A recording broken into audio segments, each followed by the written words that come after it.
Good afternoon. It's Friday the 9th of October 2020, just after 1 o'clock. Welcome to UK Column News. I'm your host, Mike Robinson. Joining me in the studio today, Patrick Henningsen from 21st Century Wire. Welcome to the programme, Patrick. Great to be with you, Mike.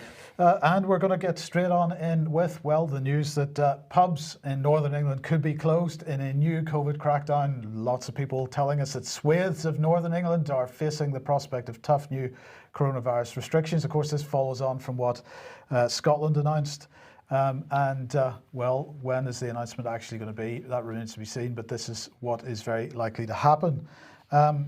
Interesting that policy is being drifted down from north of the border, Mike, isn't it? It's absolutely interesting. It's not surprising, however, because this seems to be the way it goes. So Scotland's a beta testing ground, and then once it's adopted, they bring it down to the UK or England. There's certainly, that's one possible explanation. Another one is that for whatever policy reason, Scotland is being presented as the leader at the moment.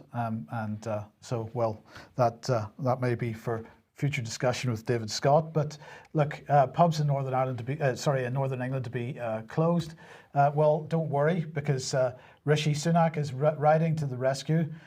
His new job support scheme, which he's going to announce today, will help businesses that may have to close in the coming weeks or months. So not quite sure what that's about. He's helping businesses that might have to close. This doesn't really make sense because everything that he's been saying and the government has been saying is that only viable businesses will be encouraged to stay open. And I mean, you were saying before the program, Patrick, some people being told they are going to have to retrain. Well, in an interview just a few days ago, Rishi Sunak said that he was asked about what about all the musicians, what about all the artists, the actors, the people that have made this country world famous, really in terms of arts and culture. And his response was, well, they're going to need to adapt and maybe retrain. So he's effectively telling all the artists and the musicians, the actors, you're going to have to retrain. You're going to have to sort of find other jobs, maybe working in the track and trace industry, or who knows. So retraining, moving into viable jobs only, and yet he wants to support businesses that have to close or may have to close.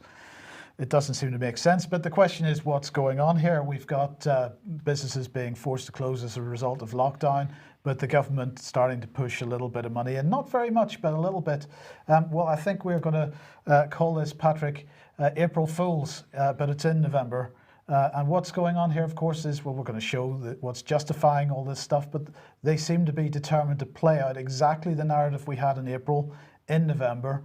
And so we would be fools to fall for it. So basically they're doubling down on basically all of the talking points, all of the government's strategies from the spring. They're going to expect to see them doubling down on that for the winter, even though they've all more or less been disproven by the data. They've been wrong at every turn in terms of all of their sort of decrees and all of their policies, but yet they're going to double down on it for the winter. Why on earth would they be doing that? Well, one obvious reason might be, Mike, that if there is no second wave, or the pandemic emergency doesn't happen the way everybody's foreseeing it, they'll say that it's because of our measures, it's because of our lockdowns, that we suppressed the virus and we kept everybody safe. And You've glued your thumb to your... I know, it's just really annoying. But look, let's put this back on screen again, because of course what they're saying is that there's a sharp rise in deaths once again, and this is what's being used to justify it. But actually, if we zoom in a little bit here and look at the situation come the 8th of October, well, forget about the line at the very end there, because that they haven't got the full data in yet. But if we put a trend line on this, I think we can see that the 7-day moving average is again moving down. So where is the justification for this? I don't see it, but it doesn't end there because more justification pushed out through mainstream press. Here is The Guardian. Hospitals in north of England to run out of COVID beds within a week. And to use that annoying phrase, wait, what? This does not make sense. This looks like egregious propaganda right here, Mike, running that sort of emotive headline. That's not journalism. Absolutely. So let's look once again at the government's April Fools in November graphs from the COVID charts that they publish and look at the end. We'll zoom in on this. And we find that in England at the moment, that's the whole of England because they don't break it down by so-called regions. There are 368 COVID beds filled at the moment. Now, that compares to about 3,000 in England at the peak.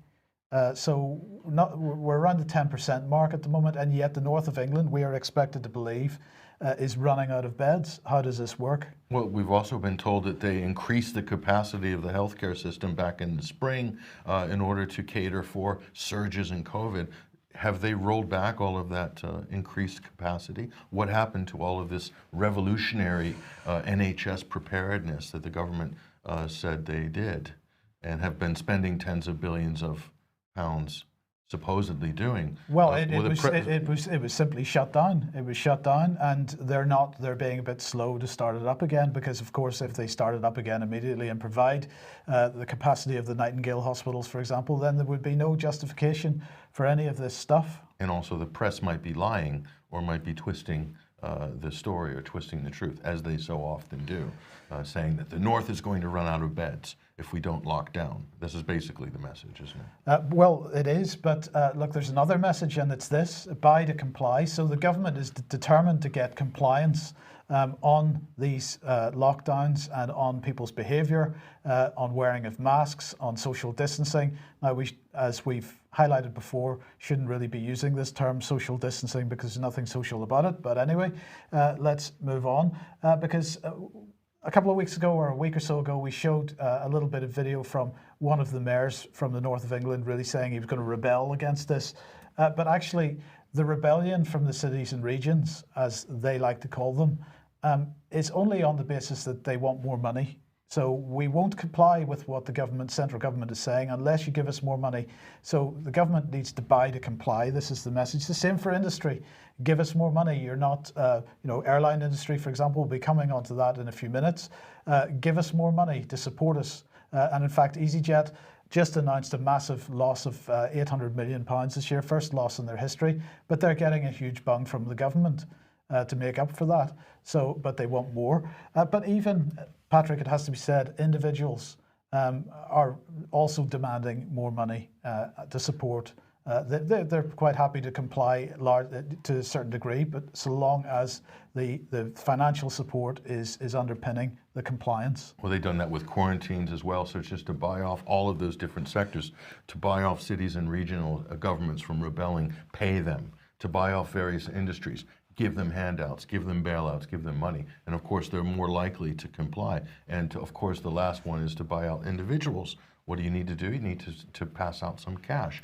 And so by doing this systematically, the government's able to take care and sort of calm any of the brush fires of discontent that might be brewing in various sectors. And this is what we've seen in Australia. Australia has been very skillful in paying the right people at the right time, and that's kept more or less more than 50% of the population on side with the sort of authoritarian lockdown regimes. Absolutely. Now, in a second, you're going to cover how one of the ways that we're being gaslit by the government and by the media. But just to finish this segment, as we move through this program, we're going to be highlighting situations where really us as individuals are going to have a choice about whether we do comply or not, and it's going to be made very difficult for us not to comply, because in order to do the things that we used to be able to do, we're going to have to do certain things. And the question is, what choice are we going to make? And this is part of it. This buy to comply mantra is part of that. We have to make decisions about how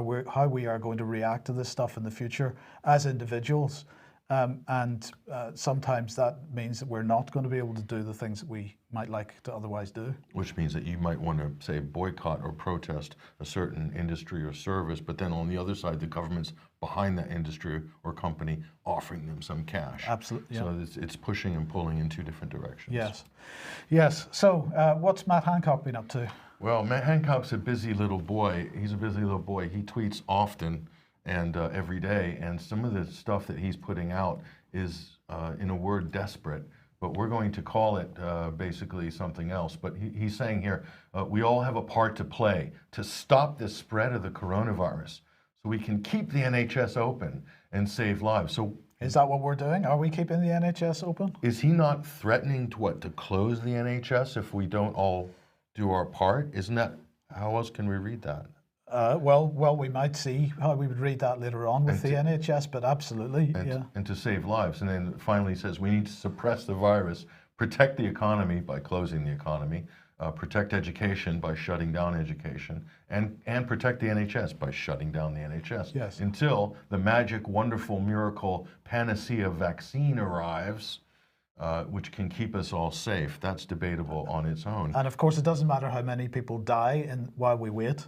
That's right, that's right. That's just collateral damage till we get to the end of the yellow brick road. I'm calling this nudging 24/7 because this is what Matt Hancock's job basically is. He himself is an empty vessel. His job is nudging 24/7. And let's look at what accompanied this tweet. This is where it gets really interesting. He pasted that in his tweet. He pasted the front page of the Daily Express. And look at the message on that. It's very tough, but we have to stick with it. And I might add next to it Jane Fonda doing a spread eagle, right, which is a disturbing image in itself. But nonetheless, there's Matt Hancock right next to Hanoi Jane. So it's very tough, but we need to stick with it. I mean, what is this? How can a government minister, Mike, commandeer the front page of a daily newspaper, basically bludgeoning the public with propaganda messaging? I mean, what kind of a press or media is this? It's almost like they might as well have the government logo across the top of the Express newspaper. Well, Patrick, we've got to think back a couple of years to when he was launching the Cairn Cross Review into the freedom of the press. And he said very clearly then that we are in a real, the press is in real trouble. It needs support from the government to underpin it. But he said it would be a real danger to democracy if that wasn't handled in a very carefully. And of course, they've handled it as exactly as they intended to handle it from the start. The press is now utterly compliant on them because they've been paid to comply. So it's hashtag pay to comply all the way here. So here we go. Let's look at who else is at it as well. This is Nadine Dorries, and this is what she's saying. If you don't believe the scientists, trust the doctors. Get tough now to save the NHS from imploding, doctors urge. And again, she's putting a mainstream media headline. So the politicians are so vacant and so devoid of any of their own analysis or anything like that. What they're doing is just blasting the public with mainstream media articles that are just advancing their own talking points. And here's a close-up here. You have to pay attention to every single detail because every single thing from their Twitter profile, the background image of their Twitter profile, take a look at this, what she got at the top, the Nightingale Hospital. That's basically foreboding. I would say that I'm seeing a lot of push towards the reintroduction of the Nightingales as a major set piece for the government. But she's the health minister of state, Mike. And what is she doing exactly here with this tweet and pushing this Times article, which is basically telling people they need to fear an implosion of the NHS?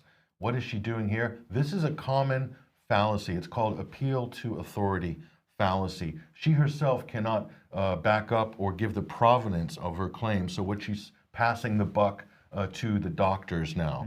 And the scientists regard, the scientific community, Mike, is split on this right now. There's two diverging parties within the scientific community, clearly on lockdown and on what is the best practice in terms of policy. So she's trying to she's basically gaslighting the public here. She's saying, don't look at the scientific debate, which is quite lively right now, and with diverging opinions. No, listen to the doctors, listen to our NHS doctors, because all of a sudden the doctors in the NHS are now epidemiology experts and policy experts and things like that. So this is absolute gaslighting. We'll just go back there and take another look at that. And so where's this heading? Let's take a look at that article that she's tweeted out, Mike, from the Times. And by the way, she's basically just advancing that messaging campaign, which is stay at home, protect the NHS, save lives. Again, they're just doubling down on what they did last spring, which is what you explained in the previous slide. But let's take a look at that Times article. Here it is, a little closer. Get tough now to save the NHS from imploding, doctors urge. And again, a little propaganda lesson for our viewers here at the UK column. Pay close attention to every single detail because everything is placed for a reason. What's the first thing that we're looking at here? Look in the background. What does that say? Stop a Bolton lockdown. Now, if you glance that very quickly, you might think that that could be a protest, who knows? But really what it's saying is stop a Bolton lockdown. Now, they're basically saying that the people need to comply with masks and social distancing. Because they have the lady at the bottom there, just almost off the photograph with the mask on. So you got to make sure you're wearing your mask properly. That's right, and she's a menacing, a certain type of menacing character. There she is, right there. She is basically, let's call her Karen from Bolton, just using any random word there. Karen from Bolton, and she's an enforcer. Look at that. She's got a mean look in her eyes. She's pissed off. She's ready. She wants blood, basically, for anybody that's not complying like she is. So that is the propaganda messaging that the mainstream media is pushing out there. So let's break this down in terms of what is psychological messaging here. So stop a local lockdown. That's what it's saying. How do you stop a local lockdown? Well, it could be translated this way. Stop the government from locking us down. That could be the first option. Or stop people from making the government lock us down again. And I think it's definitely number two. It's definitely number two. So here's the Prime Minister. And again, this is under the heading of Applied Behavioral Psychology 101, let's call it here. There's Boris. So basically, stop a local lockdown. So stop the people from making the government lock us down again. That's the applied behavioral psychology in the messaging, Mike. Would you agree? Absolutely. Would you agree? Now, let's take a look at where this is going to lead us here. And I found this wonderful cartoon which really illustrates everything. You've got the birds in the cage saying, look at that idiot putting us all in danger. They're pointing out the window, obviously, at that little birdie flying free outside in the sunshine, because people like that will never be safe, says the birds in the cage. So let's call that little birdie, let's call him Free Bird. And over here in the cage, let's call these compliant subjects. And again, this really is applied behavioral psychology 101. You can't explain it any better than a cartoon in ways that cartoons so often do, Mike. Yes, okay, well look, let's move on to this then. This is the Office for National Statistics, and they produced a release yesterday or the day before, deaths due to COVID-19 compared to deaths from influenza and pneumonia.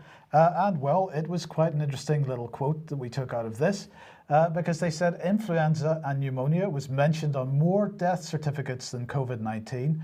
However, COVID-19 was the underlying cause of death in over 3 times as many deaths between January and August 2020. Now, perhaps you can explain to me how influenza and pneumonia can be mentioned more often on death certificates, but be the cause of death much less than COVID-19. It sounds like they've reordered the hierarchy there in terms of causes of death. So a medical determination, Mike, seems to have been made. That's a very good point. Has a medical determination been made? Well, let's find out. Well, first of all, let's just look briefly at the figures.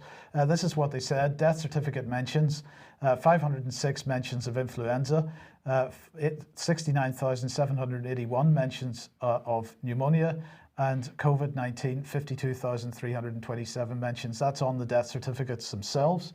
But in terms of what they're describing as underlying causes of death, flu was only 394 deaths, pneumonia was 13,619 deaths, and COVID-19 was 48,168 deaths. Hold the press, Mike. This is a major scoop. So according to the Office of National Statistics, pneumonia is no longer really a danger anymore. It's becoming less lethal. So pneumonia has suddenly not become a cause of death. Seems that way. Very exciting. But the question is, what is underlying causation? Well, in order to find out, you might go to this article. It's been recently published on the UK column, COVID-19, Everything and Nothing by Ian Davis. And let's just get a little quote from this, because he makes the point that the quite bizarre death registration process compelled the ONS to issue guidance to doctors that are signing medical certificates of cause of death. Not only is there no need for an examination to pronounce death from COVID-19, there's no requirement for a positive test or even an indicative CT scan, right? So well, we'll come on to a couple of questions about this, but this is the advice, the guidance that the Office for National Statistics published for use during emergency period only, however. Now, of course, the emergency period doesn't seem like it's ever going to end, so this is the advice that's going to continue. And let's just get a couple of quotes from this. First of all, it says, COVID-19 is an acceptable direct or underlying cause of death for the purposes of completing the medical certificate of cause of death. And it goes on to say, if before death the patient had symptoms typical of COVID-19 infection, but the test result has not been received, it would be satisfactory to give COVID-19 as the cause of death. So in other words, make it up as you go along. If you think that perhaps, bearing in mind that the symptoms that you might see are pretty vague and non-ending, if you think the symptoms are appropriate, just slap COVID-19 as the underlying cause of death. Sure, why not? If it might be COVID, might as well put down COVID, right? Might as well put down COVID. So what this is quite clear, what's quite clear here is that these statistics, as we've been saying from the beginning, cannot be trusted because there's no scientific or medical basis for making the determination. It's a judgment call by a busy doctor in a busy intensive care ward.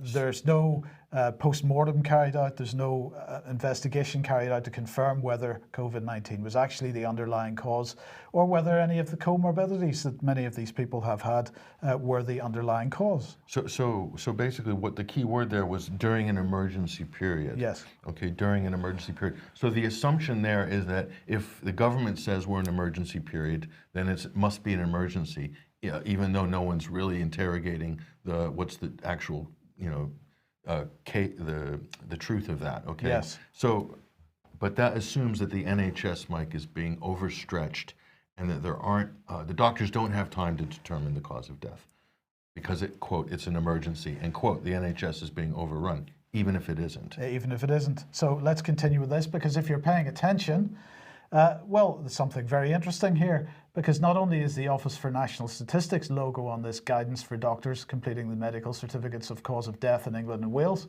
but so is HM Passport Office. Now, the question is, well, there are a couple of questions that arise out of this. And so I wrote to Office for National Statistics this morning, haven't had a response yet, but I asked these questions. What qualifies the Office for National Statistics to give this guidance, advice to the doctors in the first place? And I also want to know, why is this document published jointly with the Passport Office? Now, I'm going to suggest why right now, but I'm still waiting for confirmation or an explanation from the ONS, and as soon as I have that, I will let everybody know. But let's go to the BBC for a possible explanation. Because here is the BBC's travel website, which of course is produced by BBC, a commercial arm of the BBC, BBC Global Media Limited. It's not BBC itself, and therefore it doesn't have the same restrictions in terms of commercial messaging, perhaps. But nonetheless, let's see what they were saying on this website. First of all, in this article, which is entitled, "Will You Need an Immunity Passport to Travel?"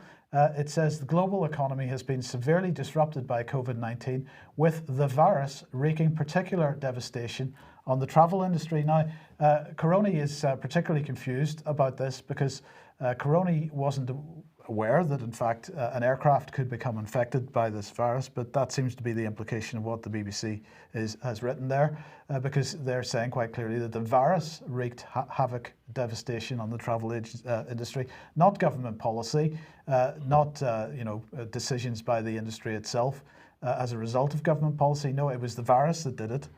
So Caroni's confused about that, but anyway, it goes on to say this. An immunity passport is a presentable proof of immunity to COVID-19, said Hussein Kasai, the co-founder and CEO of Onfido, a London-based technology company specializing in facial biometric certification. And Caroni was confused about this as well, because Caroni's wondering, well, is this article actually real, or is it shilling for tech companies that are actually attempting to sell the idea of an immunity passport to governments? And so Caroni's a bit confused about that. But of course, it's not just the BBC that's shilling for this idea, because as we pointed out last week, this gentleman, Lieutenant Colonel Tobias Elwood from 77 Brigade, also an MP, also shilling for this idea because he's talking about developing a national database to track progress and issue vaccination certificates, which is a type of immunity passport. And he went on to say, which will probably have to be internationally recognized in order to allow travel. So the question is, what kind of immunity passport might be internationally recognized? Well, let's have a look at what kind, because it's been in the press in the last couple of days. Here's an example of it. Big names in travel back, common pass, new digital health passport to restart travel. And this is from Skift, but it's been in other places as well. So they're talking about Common Pass. Now, what is Common Pass? Well, let's have a look. It is created by this organization, the Commons Project. And the Commons Project says that they are a non-profit public trust established to build platforms and services to make life better for people around the world. They believe that everyone should enjoy the full benefit of technology and data while maintaining control over their digital lives. We believe that communities are stronger when data is open and can be shared for the benefit of all. And they say they're unlocking the full potential of technology and data for the common good. But who's behind this? Well, the Commons Project was established with support from the Rockefeller Foundation. Of course. So what is it that they are doing? Well, three main areas of interest: common health, COVID check, and Common Pass. Common Health is a way to share your health data in an open and free way with all and sundry. COVID check helps you check your symptoms and make sure that you don't have COVID. And Common Pass, of course, is the immunity passport. And so here is Common Pass. For global travel and trade to return to pre-pandemic levels, travellers will need a secure and verifiable way to document their health status as they travel and cross borders. And the Commons Project, together with the World Economic Forum, is working to initiate the Common Pass framework to address these challenges. So again, we have the World Economic Forum involved in this, and of course they're driving this idea of a great reset at the moment. Patrick, so I'm going to suggest that based on what we understand so far, the reason that the Passport Office logo was on that advice for doctors is because the Passport Office is now front and central involved in the whole health arena. We are going to see immunity passports. We are not going to be released from any kind of lockdown until we have those, because if you remember what Tobias Ellwood was talking about was the period, the transition period, as he called it, of about a year from now until a vaccine is actually available to a reasonable number of people. And during that transition period, there are going to be other measures that allow people to get back to a more normal mode of life. But this is one of these things that people are going to have to choose whether they accept or not, or whether they're going to resist this type of thing. Because of course, if the way that this is going to be presented, Patrick, is that we are returning to normality with the benefit of this type of thing. We didn't have this before. And so this type of surveillance and this type of tracking and tracing and so on. Merging ID with the medical industry, basically. Absolutely. And so this is not returning to the normal we had before. This is what they've been calling the new normal. And I don't think this is a direction of travel that we should be encouraging. And we, as individuals, we've got to decide whether we're going to accept it or not. This is an outright deception. They're calling it normal or returning to normal, and it's not normal as before. It's not normal pre-COVID. It's an absolute deception. And the thing that jumped out is that you need to prove your health status. So your health status, according to this system, Mike, this technocracy system, has nothing to do with your actual health and your actual well-being, how healthy you are, how fit you are, how well you eat, how low your stress levels are, and how long you're going to live. Has nothing to do with that. According to these technocrats, your health status has to do with how many vaccines you've had, basically, full stop. Or whether their absolutely flawed tests say that you supposedly have coronavirus. So they're using COVID-19 or coronavirus, which on the scale of deadly viruses and seasonal respiratory pathogens isn't particularly deadly, Mike, compared to many others, okay? I'm talking about TB and a number of other things. But they're using it as a Trojan horse, as a facade to overlay a new system of biosurveillance that's going to be more intrusive than anything anyone has ever seen, ever, okay? And they want this to be permanent. So absolute command and control of where you can go, where you can move, what venues you can step into, who you can associate with, whether you can get an education in person, face to face, whether you can operate a business, whether you can go into a business. All of this is being controlled through this biosurveillance program that they're attempting to push through under the color of COVID. Under the color of COVID. Because in reality, there is no pandemic right now in terms of what is the common definition of a pandemic according to the World Health Organization.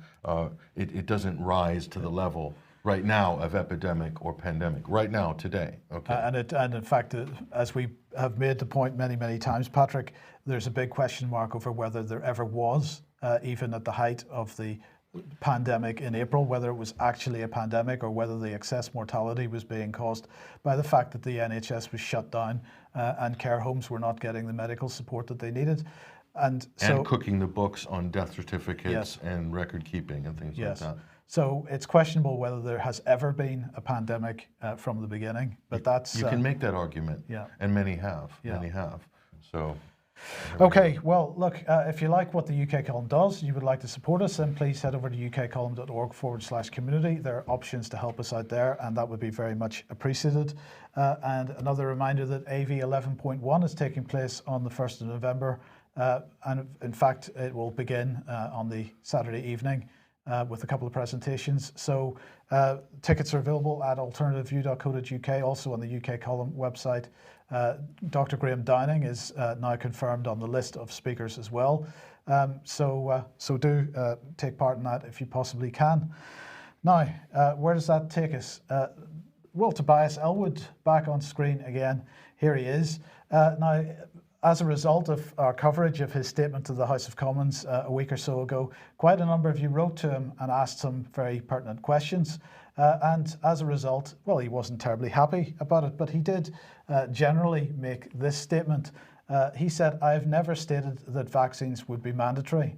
Now, of course, he may not have done in so many words, but the truth is that actually vaccines are going to be mandatory. We've given a hint in the previous segment about how it will be effectively mandatory, whether the government claims that it's mandatory or not. They're not going to pass any legislation because that would be too controversial, but they're going to make it effectively mandatory because it's going to be a requirement to actually do anything. Well, let's just give you an example of how this is already happening. So this was sent to me this morning. Thank you very much for the person who sent it. It's a letter from an NHS trust to a patient. Let's just have a look at the detail of it. Because it says this: "I'm writing following our telephone conversation to confirm that your hysterectomy, which was listed for 6th October 2020, has now been cancelled." It says, "During our telephone conversation, as well as in your pre-assessment, you made it very clear that you do not wish to have the pre-operative COVID swab done, although you're happy with the 14-day self-isolation." Now, I'm not going to comment on whether or not it's appropriate to have a pre-operative COVID swab. People can make their own minds up about that. That's not what this is about. This is about the fact that this person's operation was cancelled because they made a choice, and the choice was a lot lower down the scale than the choice about whether to take a vaccination or not. So that choice was made, and this was the result. It went on to say, "I'm afraid, therefore, that we cannot proceed with your surgical procedure on the planned date. I've removed your name from the waiting list as the current policy is unlikely to change for the foreseeable future." So in other words, because somebody pushed back a little bit on a requirement made by, and the question is whether the requirement is even appropriate. We're going to come on to that in a second. But because somebody pushed back on a requirement that an official decided on, they have had NHS treatment withdrawn from them. This is going to be the same as we move along towards a vaccine. That's the nature of how this stuff becomes mandatory.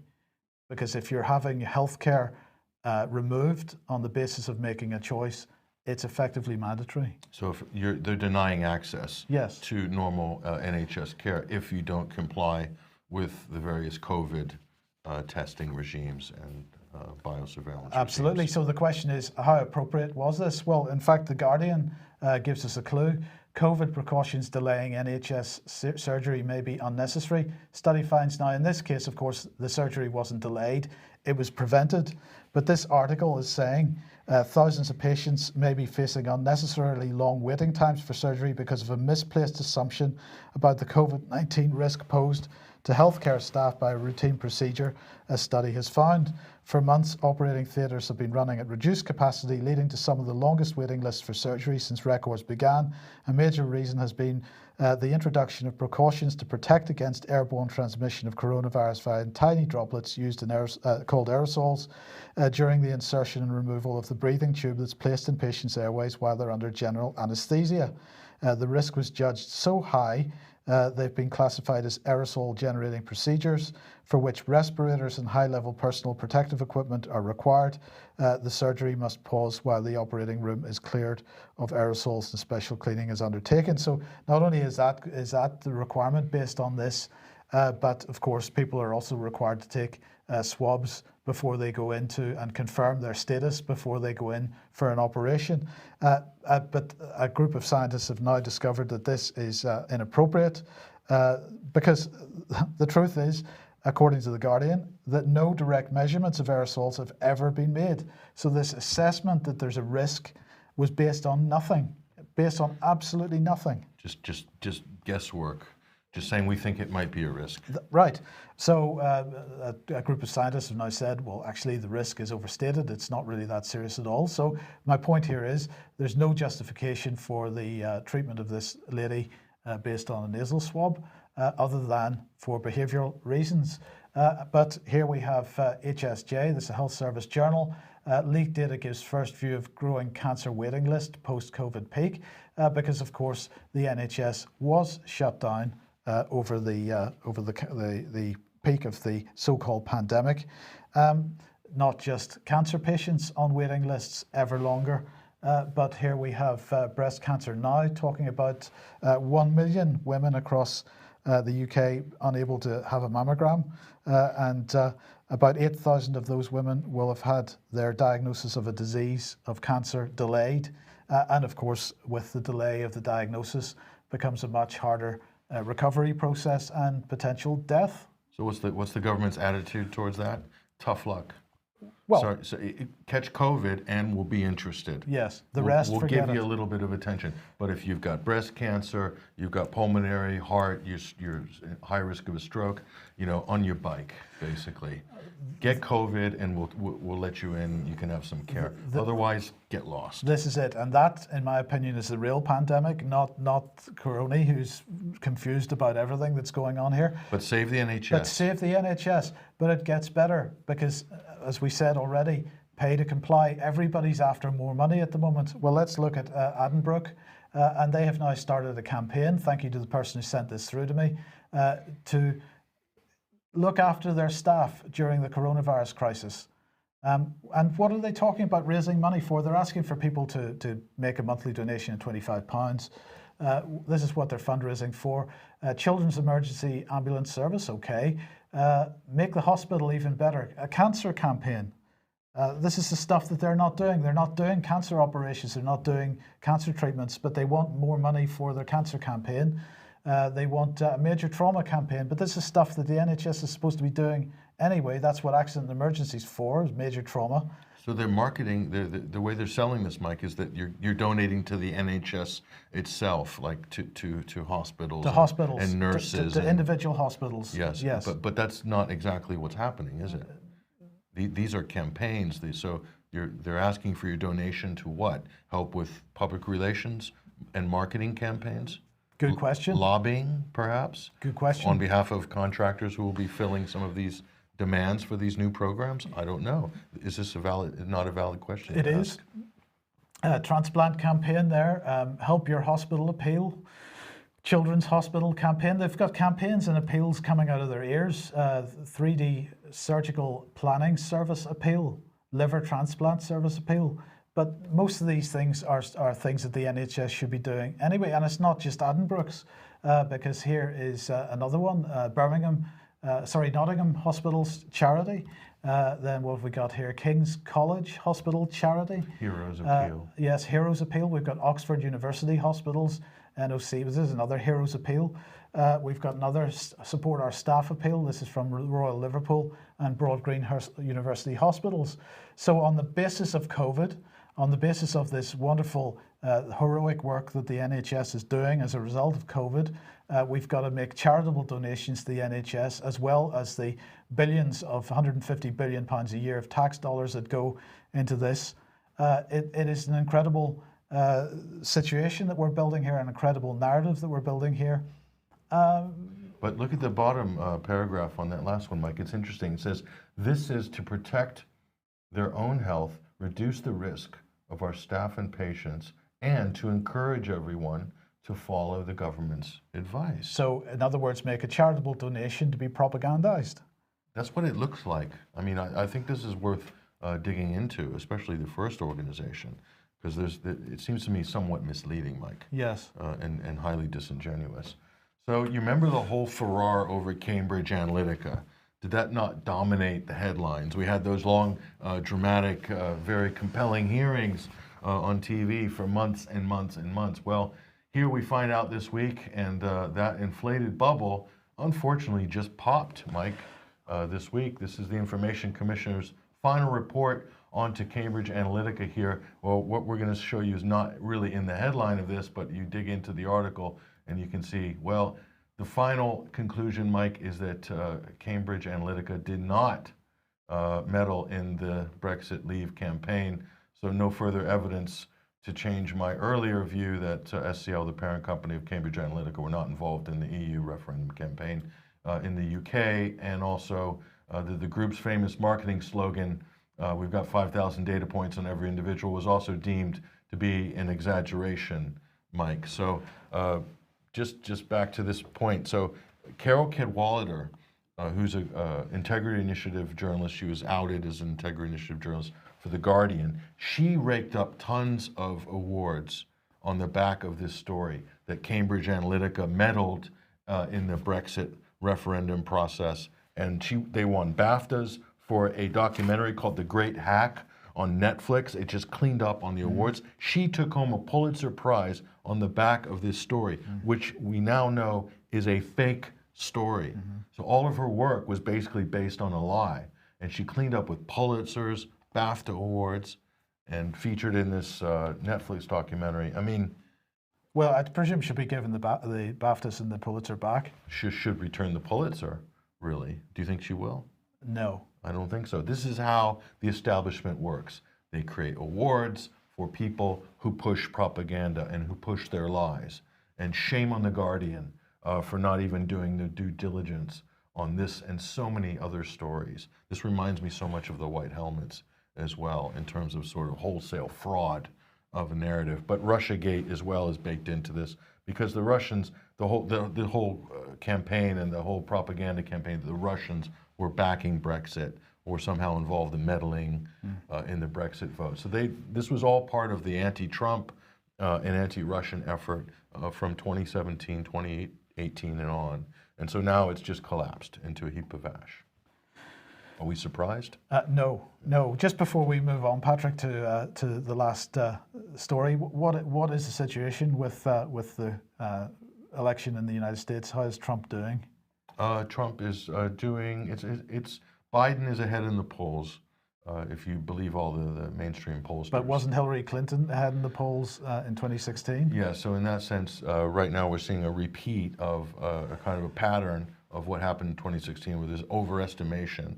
That Hillary Clinton was, had a landslide potential lead over Trump going into the final stretch of the election cycle. And now with Biden, it's almost mirroring it identically.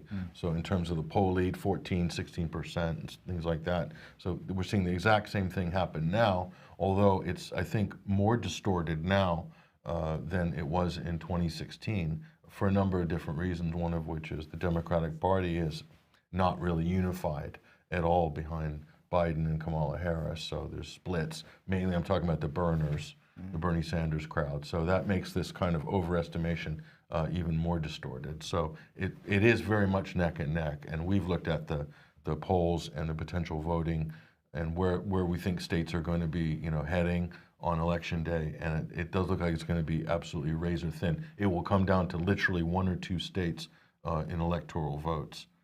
But we have Donald Trump at the moment. It looks like winning by a very slim margin on the day, but the story might not end there. The Democrats have made threats. A number of different plots have been hatched to extend the vote counting period for weeks after November 3rd, and doing so under the guise of we need to count all the postal ballots. So now we know why the Democrats were pushing for this universal postal voting from early in the summer under the color of COVID, saying, oh, it's not safe to go to the polling in person on the day, so it's better to vote at home in the safety of your home and then post the vote in. But the problem is the ballots need to be postmarked by November 3rd, which means they could arrive and be counted all the way up till November 10th. That's a full week after the election. And we all saw what happened in the US after George Floyd, for instance, or even after the last Trump election 2016. There was rioting in multiple cities, arson, mobs were coming out and tearing apart Oakland, Portland, parts of LA. They're protesting all over the place. There are many more people activated for that type of protest now than there were at that time. 10 times more. Yes. 10 times more. So the Democrat strategy seems to be they want to buy time after the election to sort of extend or to not recognize the result of the voting on the day.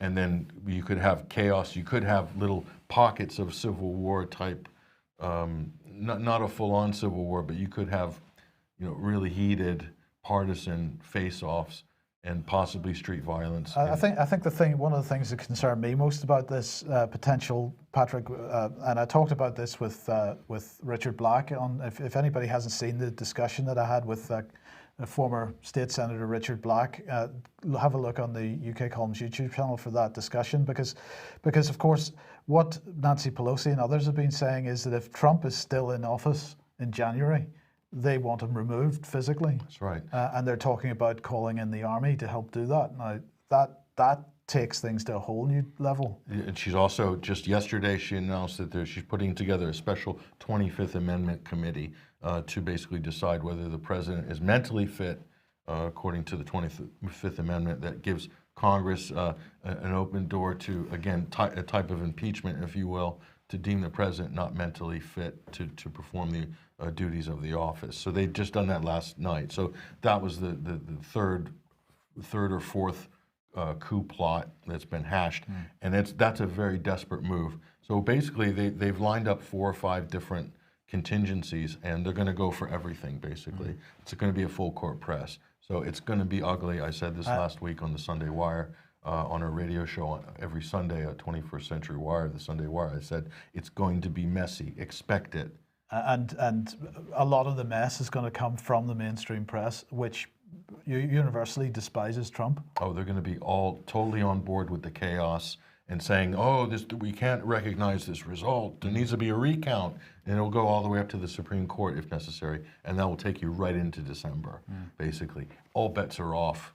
For the month of November, anything could happen. Yeah. I mean, they'll be calling for the president to step down. If he wins, or if he's deemed to be the winner, they're not going to accept it, and most likely the mob will, like they do in the Ukraine or Belarus with the Color Revolution, they'll say he needs to go, he needs to step down. Okay, Patrick, let's come back to the UK then, and what's going on here? Well, it's not just the UK. A lot of people have been asking us, and I'm sure I'm not alone here in terms of the messaging and emails I'm getting. What's up with all this sign language in the last, say, 12 months? We've seen this kind of increase in this prominence of the person who's doing the sign language. What's going on here? This wasn't necessarily a major feature like, say, 5, 6, 7, 10 years ago. But in fact, it really only started, as far as the daily briefings that you've got on screen at the moment, it didn't really start until even May time. It was actually quite late coming in terms of the daily briefings, and then it's been every single briefing. Yes, and to the point where the size and prominence of the person giving the sign language is equal in some cases, or almost equal to the actual politician or the head of state or something like this. And so what is this all about? What could it possibly be about? We don't know for sure. A lot of people are commenting, Mike, that this is disruptive.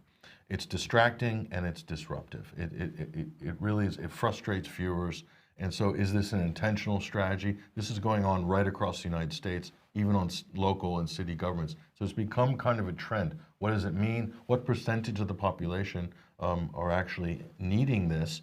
And is this the only way to communicate what's being said? Do you need a sign person on screen? And that's an interesting question in itself. So our friends over at Woke Capital said this, have you noticed a recent trend of sign language interpreters during government press conferences? Of course you have. They're very distracting, always in motion, and placed for maximum visibility. Why do they do this when closed captioning technology exists? Now, this is kind of a fair question. Now, in the US, this has become something major in terms of prominence. This is just a couple of state briefings here, and this is becoming a real sort of standard thing that you're seeing on TV. Of course, there's New York with Governor Cuomo and de Blasio down on the bottom left and right. So the question is, do we need to have somebody on camera doing this? And how many people is this benefiting for one? And is there another alternative? Well, we're going to say that yes, we can read captions too. The technology exists. It's already on YouTube. It's already on Twitter. It's on the broadcast networks. Is there any place that doesn't have captioning capability? That's a fair enough question. Well, it is. But on the other hand, Patrick, there are cases when the signer has done things that seem appropriate. So this is doing the rounds at the moment. Thank you very much to the person who sent it through to me. So the caption reads, even the sign lady has had enough of Nicola Sturgeon's rubbish. Well, she seems to be signing by putting up two relatively rude or it could be gestures. Something totally different, Mike. It could be, yes. It could be simply misunderstood. Our viewer who sent this in might just be misled by, just doesn't understand what real signage is. Maybe someone who's listening who does sign can tell us what those two gestures actually mean. Do get in touch with the UK column. Absolutely. Okay. Well, look, we will leave it there for today. Thank you very much for joining me, Patrick.